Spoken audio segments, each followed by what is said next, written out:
So, not happening. Yours was so good. Darn it. So what we're going to do is kind of go through some questions with them, get them engaged in talking about their niches, and then at the end we'll leave it open for you guys. If you have any questions in the meantime, feel free to ask. But I want to kind of delve deeper with what you guys are doing, because behind a lot of this is passion. And with most niches, those agents who are very successful with their niche, who've really done well with it, there's a passion behind it. It's not just a career, it's not just a job for them, there's passion. And when they can find, either the passion comes before the niche, or the niche happens and then the passion happens as a result of that. So for each of you, I'm going to ask you, what made you decide to kind of focus on what you're good at and what you're doing? Start again. Well, with Sotheby's, we take a look at the luxury home market, but it's more of a lifestyle, it's not a price range. And my passion, as has been shared with me, the panel here, is that I believe that you attract a living. You don't go out and sell people. People do not want to be sold anymore, and you attract a living, and you attract it by offering something that is unique and special, and that people feel special, and that you have to have the knowledge of the product. You have to have knowledge of your geographics, and you've got to have something different to be able to offer value to people. And that also ties into where my niche is. My niche is developing online relationships and converting them into offline, real-world relationships. A lot of people are really sucked into social media. They think that social media is the be-all and end-all. Social media is a way to introduce yourself and keep yourself in front of your audience, demonstrate your passion, but you need to remember to step away from the screen, get in front of the people, and take it back to the real estate world of the belly-to-belly business. So getting in front of the community and getting in front of your fellow realtors, which is exactly why we're all here today. In my case, within this past year, you talked about developing something new within the past year. I've done the same thing.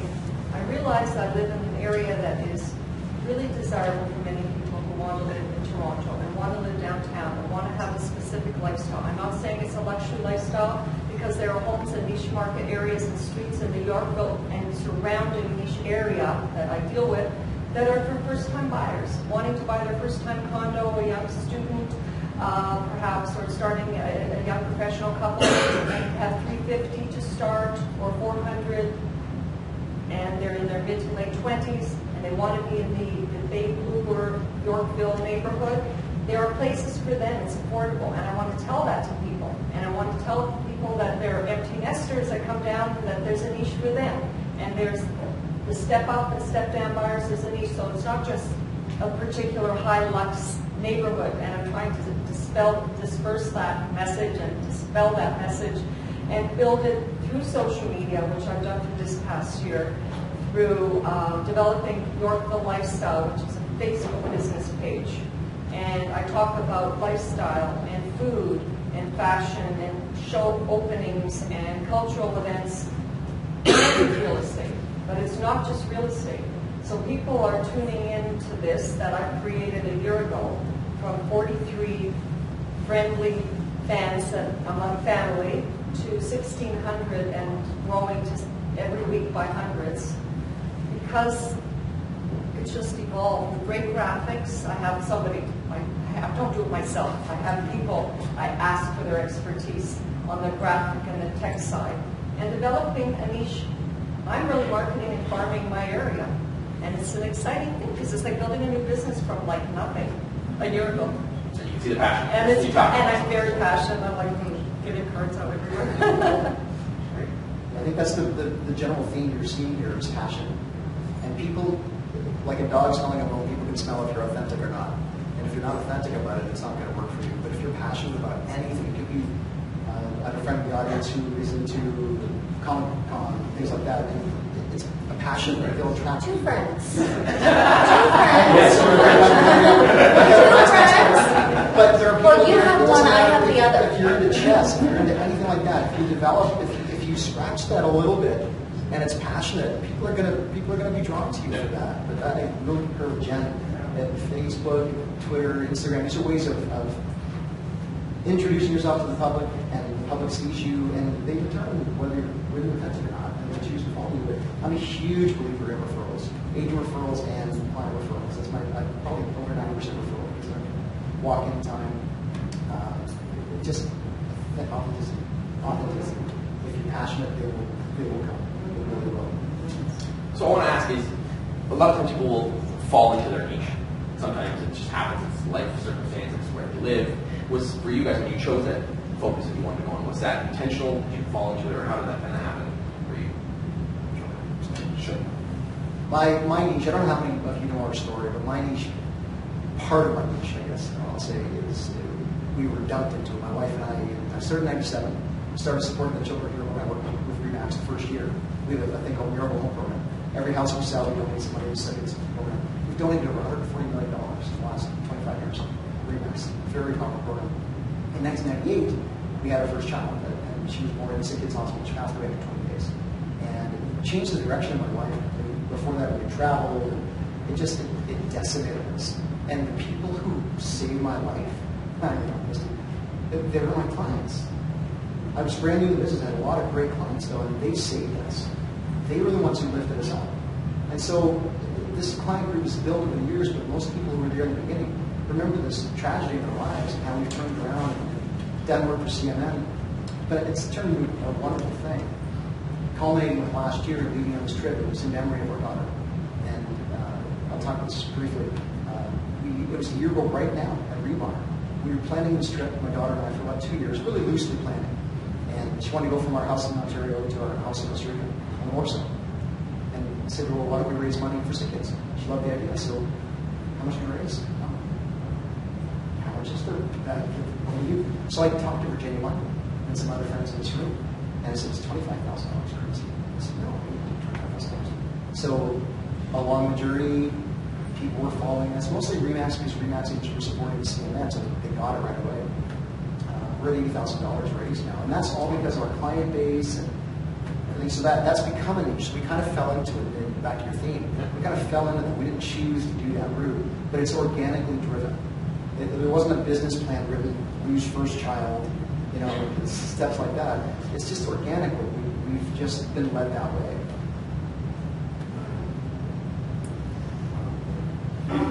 I think organic is a really good word.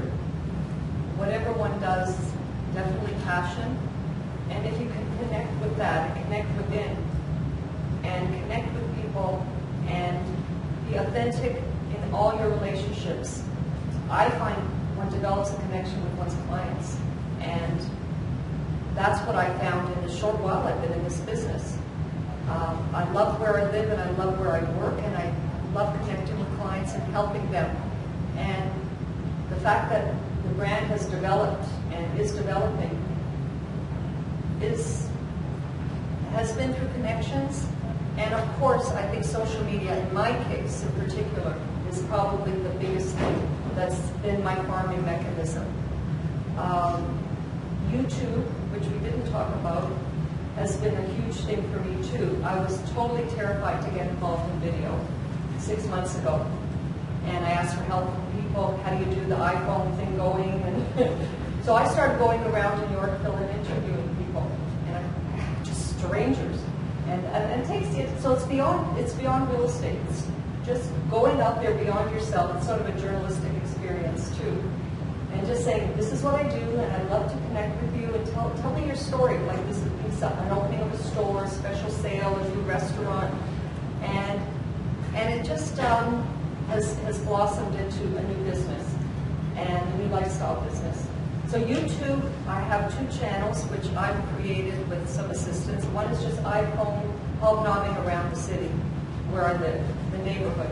And another one is YouTube, the professional channel, which has really been a brand mechanism where I've hired a professional and told my story, and people have connected to that, among other things, other videos that I've done. So it's really getting out there and asking for help, building a brand, and just asking for help along the way. Yeah, the one thing that is consistent, aside from just our passion, is our drive to connect with people. I mean, my clients become like family. I kind of actually feel a little empty when I manage to sell them their house or sell their house, and then they moved to Toronto to a condo with their dog and cats. Thank you, Rebecca.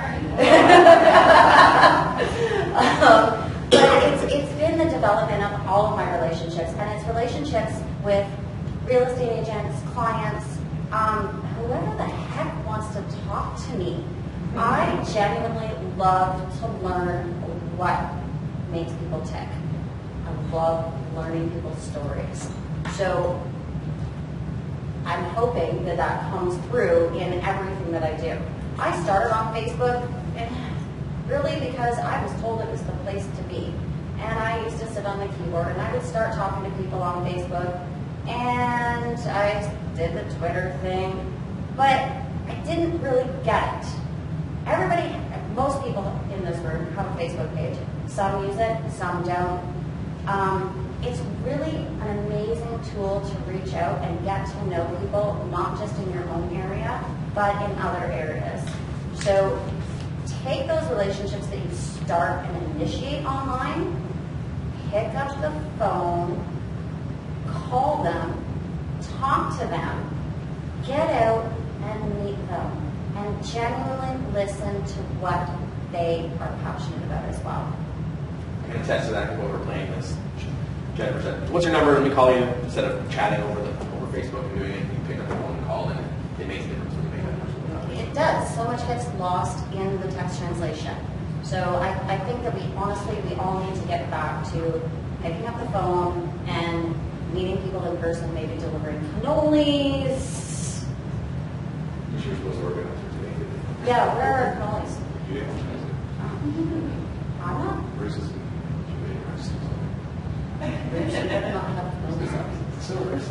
Oh! Those chocolates? So the question was how we... Was it intentional? Did you fall into it? Okay. How did it happen? I kind of forgot what it was. I sort of fell into the luxury market, not I can say by accident, more by reputation. And, to pick up on what you said, building those relationships are really great, but a lot of people focus on the numbers and they forget that we are dealing with families and we are dealing with very particular certain type of lifestyle. And they are families, not files, and they're not dollar figures. And so, I've always been very, very focused in taking a look at getting to know what people's needs are. When you're looking at the luxury home market, it's not just local. It's local, it's global, it's international, and people are really depending on you not to just sell the house, but to understand what that lifestyle is and to protect them. Because as realtors, if we are dealing with them as buyers or sellers, then do we have the professionals in place that understand what the financing is? Do they understand what the accounting is? We are not accountants, we are not lawyers, but it's very, very important when we're dealing with the caliber of people that and these kind of dollars, that we have those professionals in place so that those answers can be given. Because it's not a matter of just coming in and writing a check and buying a property, and going home and going, great, look what I sold, I double-ended it. It's not about that. If you do a really good job and you're offering something different, then you'll be compensated well for it at the end. But being focused on the person and their family and their lifestyle and their needs at any price range is important. And just one other thing that I just like to pick up from what you said, I think that we forget I think we get confused about being connected is not communication. And when I worked for RE/MAX, Walter Schneider always had a saying, and I tell everybody this: if you can't solve an issue after 2 emails, pick up the phone. Pick up the phone. And that is, I think, huge right now, is we need to do that. I've seen, speaking with 100 reads, the shift is going back from not just technology, but going back to those personal touches and communication. We've lost so much in the last 5 years with that communication because of technology. We think it's advancing us, and for most people, it's actually makes me behind. So. Well, and depending on the mood you're in is how you read the email. Yeah, that's very true. So you don't really know if what you said is coming across the way you want it. Emojis, lots of emojis. Yeah. Happy face emoji. And I will receive feedback. You asked for a happy face emoji. So one of the big questions, I mean, I spoke with hundreds of agents about niches, and one of the things that most agents are afraid of is going too small. They think they're going to miss out. They think there's a bigger pie out there, and they can just get their hands on a piece of pie. When you guys were starting to focus, was that something you were worried about? And once you started doing it, how long did it take till you realize, okay, I'm doing the right thing? Because that's, for some people, it's I don't only realize if I do focus, I end up getting more business. It's easier. Speaking, I've got a couple different answers to this, but I'm trying to focus on this one. Because there's kind of before the journey and after the journey for me. Because even before the journey, I could still be on this panel talking about niches. Yeah. But I'm going to formulate. Go ahead. That's right. So you're asking if it's something that happened spontaneously, that we decided When how you to did create it- a market or a niche market. When you did it, was it, when you were looking to get into your niche, were you afraid? Were you scared of going small? Because like, agents are sometimes terrified. They think they got to be selling in Toronto, Oakville, Milton, Hull, whatever, or selling to all people, all ages, all demographics, all home prices. So when you said you wanted to focus on Yorkville, Yes. was that scary for you, and was that something you just jumped right into? Definitely scary, definitely how to start it, and it's a broad area, and very many different demographics are within that area, as well as price ranges, and I really didn't know. I'll say this whole thing's been a work in progress. I honestly can't say I had a plan from day one. I just am relatively new, a few years in the business, coming from other industries, journalism and management properties that family is involved with.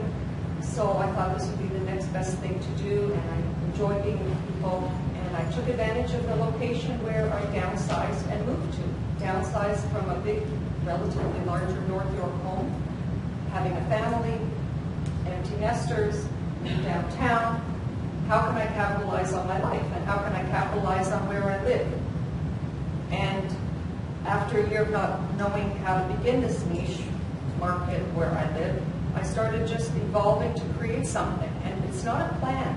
I think just try to maximize, capitalize on your passion, where you live. If you love your neighborhood and connect with your neighbors and all that surrounds you, build something. So then how do you start to build it? So of course the first way is word of mouth, and the local shoemaker and places all over there where I do my everyday walking about. I don't need a car. So if I don't need a car, I have to figure out, I'm 12 years downtown now.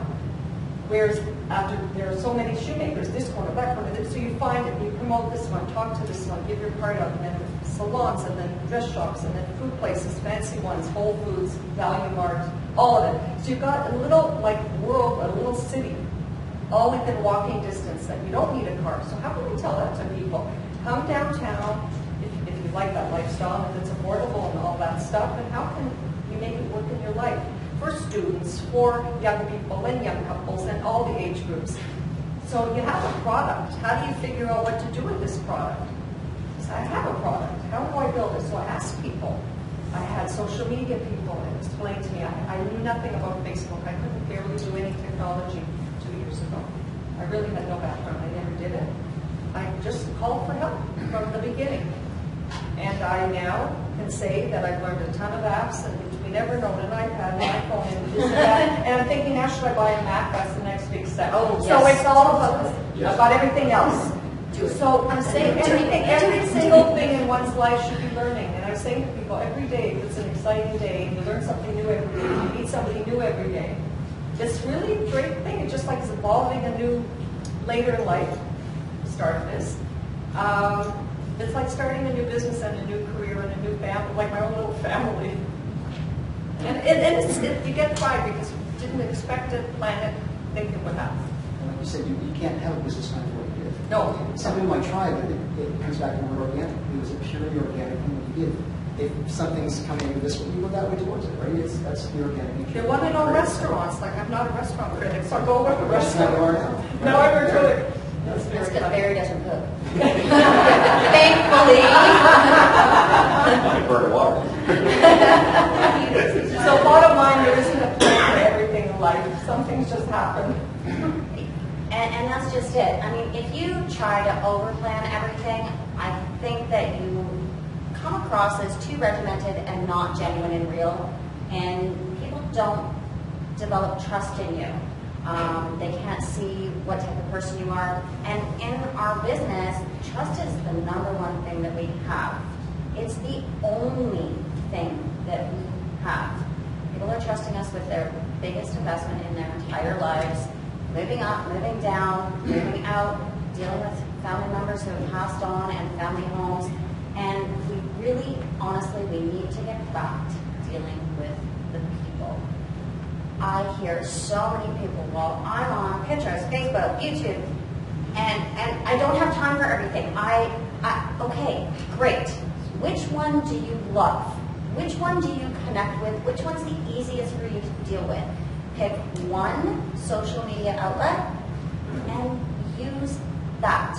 If Facebook isn't your thing, fine, tweet everything. Make sure you tag people in it though, so that you can actually get some conversations going, like Bruce Johnson. But you need to focus within the social media so that you're not coming across as scattered, and people honestly believe that you are a trustworthy source, that you know what you're doing, and that, oh, please, respond. If you're going to post a question on Facebook or Twitter or a YouTube video, make sure that you have comments open. Make sure that you are following it, not hiring somebody else to answer for you because their personality is different. Answer the people yourself. Don't leave them hanging. One of my favorite videos that Michael Thorne ever did was a 10-second video. Ran into a room, jumped on a chair, hey, look at me, I sold a house, and ran back out of the room. I see so many people working social media in that method. They post something and then they disappear for 3 days. Stop it. Stop it, stop it. Talk to people. They want to talk. They want to connect. People definitely want to connect again. With all the technology, we're feeling disconnected. We want to get back to having relationships with people. So did we feel that we were going too big or too small? I guess, and did that, is that fearful? So if you want the honest answer, oh God, yes. And I guess we're going to figure that out because, I mean, I basically am opening a region, and it's from Etobicoke to as far southwest as where we want to go. And it's delivering a completely different type of message because while everybody's out there trying to sell stuff, you know, I think my personal niche is, you know, to go out and take a look at what the needs of certain consumers are in a certain price range in the luxury home market. And there is a luxury home market in every single geographic location right across the province. And so being able to tap into that, yeah, the answer to your question is, oh yeah. It's worth it. You're all right. But it's very worth it. Yeah. I'll come back to that now. So all of you are here probably, you're either developing a niche right now or you have a well-established niche. The thing to do is take a step. And also release it to the universe. You have to tell somebody that you're going to start a project or you'll never do it. You'll never do it. The only way we ever started the Yorkshire trip last year was announce the universe, we're going to do this trip. You're committed. You know what that's like, Christine. You know, Willie Cooper and your trip across the states and back down through. Just amazing. But you made the first step announcing, I'm doing this trip. You can't go back. People have to figure out find it. It's really important. The universe hears you. It really does. Not a religious thing. I'm just saying, if you release it to the universe, it will happen. And it just, I don't think Steve Jobs or Wozniak, these guys, Mark Zuckerberg, they don't sit there in their dorm rooms thinking, I'm going to have 7 billion people on my social media. They think, I'm going to have all of Harvard on my social media site. A year later, I'm going to have the state of Massachusetts on my page. It just grows. You can't imagine for a second that you're going to have the entire city of Toronto in 3 weeks. You have to put the work in. You really do. I also don't think that it's going to cost you a couple of years of income. It doesn't. at all. I think the last 2 years I've taken, the trip was 5 months, I was gone from my business for 5 months. Some people shriek when they hear that, but I was number one in my office in individual sales last year, probably number one again this year in individual sales, and I was gone 5 months. 5 months. So if you're doing it with passion, like I said, the months that you're back, people waiting. Clients are waiting for that. People waiting for it to come back to list. It's not a raw Bruce. I'm just saying you can be done. You can do absolutely. You just have to announce to the world you're going to do something really special with passion. People do it. Tiddlywinks, anything, it doesn't matter. Something you're passionate about. Please, I beg you, take a step. Just I don't know. Dating myself. A little bit. But yeah, please take a step. Take a step. It happens really quickly. Great advice. Can we be mid-traffic? Sure, yeah, we love that. Yeah. So, I'm getting the drift of your niches, but two things. If you were to describe in one word, just like sum it up in one word, even if it was not bang on, like what's your word? What's your niche? The niche I'm developing, or how I feel about my niche? One word. So not how you feel about it, just one word. To quantify what my niche The niche you is. have right now, or the niche that you have organically developed, what's one word that you describe? It's so funny, Lori, it's so funny because Virginia and I went back and forth, and Brian and I too, because I'm thinking, why am I on this panel? Because my niche is it's a different, it's not, I would say referrals. Okay. My niche is referrals. And Without the trip or anything, my niche is referrals. one word. Yorkville? As I told everyone, it's Yorkville and lifestyle together. Make it one word. Okay, one word. Yorkstyle. Yorkstyle. Yorkstyle, I love that. You all heard it today. So Jennifer, Mine? one word. Relationships, Okay. lifestyle. Awesome. Second part to that question. Well, not to that question, another question. So, if you're branded, and it's, I mean, the reason it's branded is so powerful, but a lot of people still do their own branding. Now, if you have, a lot of people have a niche market, but they also do work another one, or, you know, business comes to you, and it's not necessarily that niche, you're not turning it down, right? No. So you create, let's say, a brand, but do you, and I've seen some realtors do it and do it very well, have you developed marketing or a brand specific to your niche? I'll take this one first because this was a big deal for me because this journey that we took last year was from a place that isn't visible. It can't make it about business. It wasn't from a business standpoint. The trip was a family trip at first. The idea to make it a fundraiser was very late in the project. There was never the thought, the conscious thought ever, hey, we can make some referral money on this, maybe the client. Nothing. No. Because again, they were smelt it. You can't do it from that position. And I think that's why it exploded like it did. Like it ran away from us. Every minute of it. Yeah, I know. I love know. it. It's Love amazing. it. But it was a journey from love and from the heart. And anybody who followed through really got that. Yeah. And watching Holly go through, like, we took everybody on a journey. Finally We meeting just Holly did it. this summer was amazing for me. I mean, you're great, but Holly. And I'm like, oh, kids, Oh, my I face. finally got to meet Nurse's girls this summer, and honestly, they are exactly, again, the entire Johnson-Rattan family is exactly what you see. Maybe that's my niche. On the aside, because I live my life a little differently than most people. I've watched a lot of realtors, 18 years in business, you see a lot of people, and I've watched a lot of people go through marriage, into another marriage, and sometimes 3 marriages. And my wife and I had a really deep connection. We met in the Arctic years ago, and on different trips. We've traveled our lives. So we've grown our business. She works with me, right? My wife, Mary's not here today. She's awesome.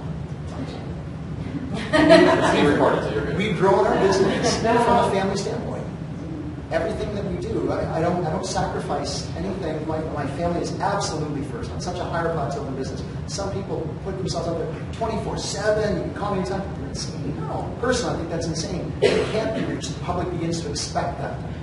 You're hurting the industry by making yourselves available every minute of the day. Your doctor doesn't, your lawyer doesn't, your dentist doesn't. Why should we? Right? So, if anything, really, I'll change my niche. My niche is my family, and everything grows outward from there. You were asking about marketing materials for our brand and our niche, and I think it goes together. In my case, we're talking here about niche marketing, and branding goes together. And every single thing, and I didn't bring any of my literature, but I have them on my iPad all downloaded. Everything I do is branded to my Yorkville, with shopping and with the ROM pictures and with the Hazelton Hotel, and it's coupled with an experience. It's a lifestyle experience, it's a dining experience, it's a shopping experience, it's a cultural for the ROM experience. And I work with people, I bounce, I don't do this myself. And I have some experts I speak to about it, and what do you think will really catch the interest of people? And my postcards that go to my buildings and the neighborhood buildings and on my PR packages, and someone called, I love what you sent me, I'm intrigued, I want to meet you, a Yorkville client. I don't know them, but they got it.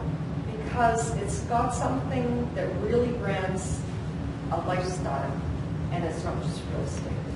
So I really feel strongly, and also I went to a really good graphic person who designed a logo for my name.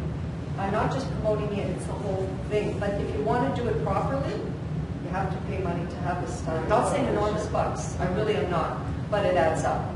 It does add up. However, it's all worth it because I now have my Vivien Sharon logo that's colors according to it's breast cancer month, so it's gone pink, and it'll change, and it's a theme, and we think it through, and we have meetings, and we discuss what we're going to do. I just don't go winging it around, let's do this tomorrow. There is a plan as we move forward. So anyway, that's... I want to add to that is one of the guests that I interviewed on my podcast is Chris Suarez. He got started, his focus was open houses, and he did 7 open houses a week, every day for an entire year. He built it up to his first year. He did $32 million in sales in his first year. Now his plan and his intentional was, he said, I'm not going to move on to another niche until I get that to $20 million in sales. So he said, when I get to $20 million in sales, I know that I've been successful enough to do that, and then move on and add another element to his business. So depending on what your niche is, to me, I would focus on that and get it good. And you can still have other business outside. But if you're going to really have a niche, it's focus on that niche, build that niche. You can still sell, you can still do other things. You can have multiple niches. But again, if you spread yourself out too thin, if you have 20 niches, you really don't have a niche. You have a business that you're trying to sell a lot of things to. So, the map down. I was going to ask, how long did that planning phase and those pieces take you? So I see a lot of people that get really excited about it and they want it done that week, and they don't take the time. What was it like for you? What was that process like for you? I have a series of 4 postcards for each season, and I can reuse them because except for one that Seasons Greetings Happy 2014, which went out a year ago, which I will change for this coming 15, everything else is static, and it can be, but a lot went into it. In the graphics, in the photography, hiring a photographer, buying some photos too off of Shutterstock, creating the wording, the logo, the whole thing. It did take a process of hiring some experts, but it's done. Once it's done, it's done. How long was that process for you? Months, a couple of months. Okay. If you're committed to doing it, spend the time now. Spend the time to build it. It may cost you time and money, but if you're serious about it, if you really want to build a niche, it may take you months, it may take you a year to get the right information, the right pieces, marketing pieces in place, the right connections, but in the long run, it'll be well worth it. And get feedback too. Yeah. Along the way, we love the team of experts with you bouncing ideas on, but don't sail into the solo. But also be open to change, because you said it And evolves. also, So. I just want to jump in one last thing on that middle. I also work with a lot of people, different age groups. I mean, when I do something, I don't want to just bounce it around people my age. I want to bounce it around people like Amy's age, 20-something or early 30-something. So I have experts that are, I mean, the video people and the graphic people, they're all like a lot younger than me. And that's great, because you want that vision. But I think we've also got to remember that when we're building this, it's not about what we do and what we give out. Our brand is who we are and how we do business. And so, there are a lot of agents out there, you read all this wonderful stuff and you look at all this great bells and whistles, and that's great, but when you actually see how they're doing business, that's really who the brand is. And we're all brushed by that. And I think, we've, for me, we're taking the pendulum and swinging it completely the opposite direction and saying we forgot about the consumer, and so we're not the billboard on the front of everybody's front yards. It is about the consumer. And so when you're talking about marketing pieces and whatnot, it's not abnormal to see me out of my jeans and a sweatshirt laying on the ground taking a look through a gate to be sure with our photographer that we're getting, the right picture, and be sure that we're marketing that property and not forget about the property and the consumer. Because I think that we need to brand and market really strongly to build, to prospect, and to network. But once we have that listing, it's not about us anymore. It shouldn't be about us anymore. It needs to be about the consumer, and it needs to be about getting home sold. Bruce, how do you go after the client referrals? Do you have a program where you offer an incentive? I don't know. We stay in touch with them. And I'll tell you that it's interesting, the pyramid gets bigger after 18 years of business. The pyramid is 3 years, your pyramid is quite small. After 18 years or 25 years, the pyramid of clients is massive. It's a lot of communication. That's why I don't advertise to paper. I don't do any, I'm laser focused on client care. And I've got my wife as my client care specialist, and we both devote, and it's never enough time. It isn't. We're instituting thing, we're having people come over for lattes. Lattes kind of one of my niches too.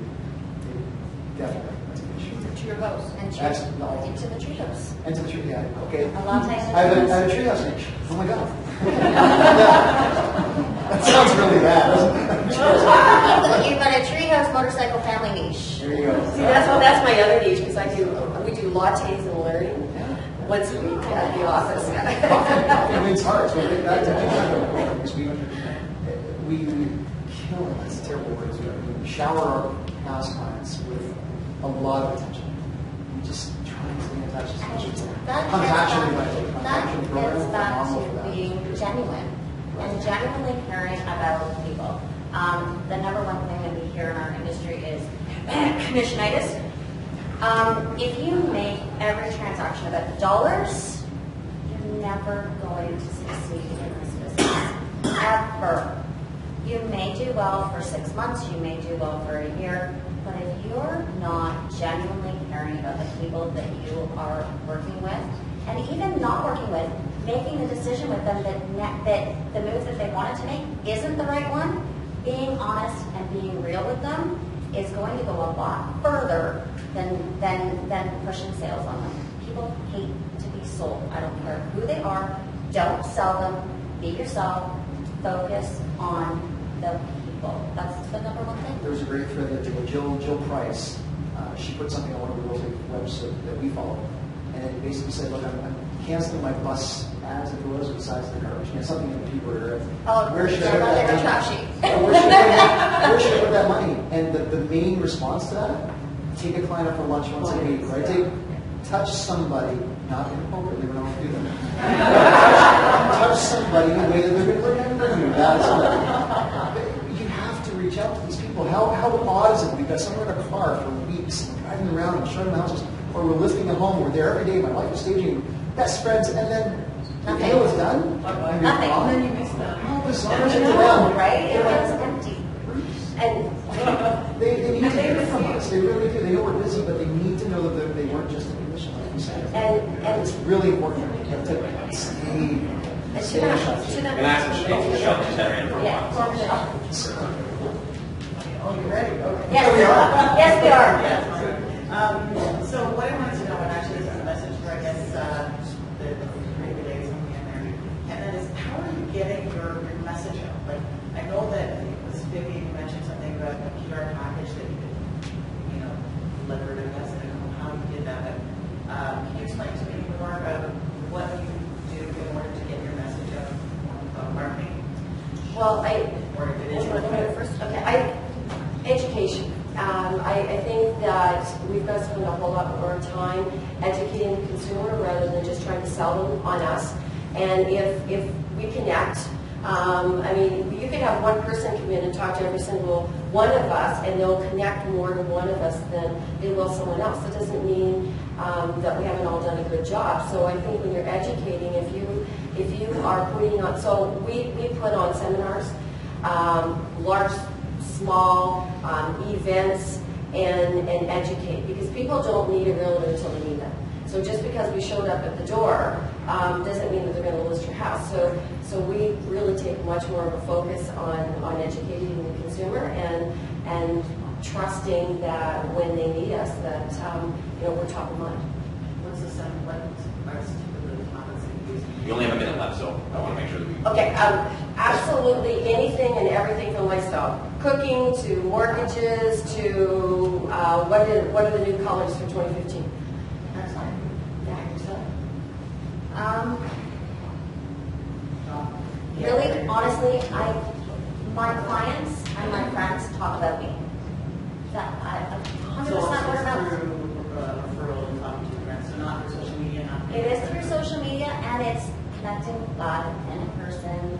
I'll run into somebody on the street. Hey, I ran into a friend of yours yesterday. He says great things about you. Wow. So it again, it becomes very, very organic. Right. Starts as social media. Since my business is relatively new, and I think I'm definitely the newest in the group here, only a couple of years, I think the fact that I've developed these marketing plans and I have this material, and when I know of somebody that is thinking of moving, I've heard by the grapevine in various condo buildings I'm involved in, as well as homes in the area, I will hand deliver my material, which is several of these booklets, flyer materials, not flyers, they're very nice cards, 8.5 by 5 cards, a series, with a letter on my corporate letterhead. I have my own, and I say, I understand that this is, you have a loss in the family, you might be interviewing people, talk to people, I've heard about this, I'm very sorry to hear you lost your mom, and I usually know about these things, I hear about it, and if you're at all thinking of interviewing people whenever you're ready, I would love to meet with you. It's a personal letter that goes with this booklet, this attachment group thing that I put together. And that's how I get these calls, because she's thinking of me, she heard about me, she's got me to, and I have, and I care, and I'd like to meet them. And they see the presentation, or a handwritten note, but usually a really nice letter that I customize and word because I know the person buys somebody else. It takes some work, planning time, customization, as well as through Facebook. I really use that. I put in real estate, I sort of dig it in there somewhere. With all the lifestyle stuff, real estate gets put in once a week at least, not every day. Good. All right, so thank you everyone for being here. We're out of time. There's probably a lot more questions you can ask. You guys want to come to the master? Thanks for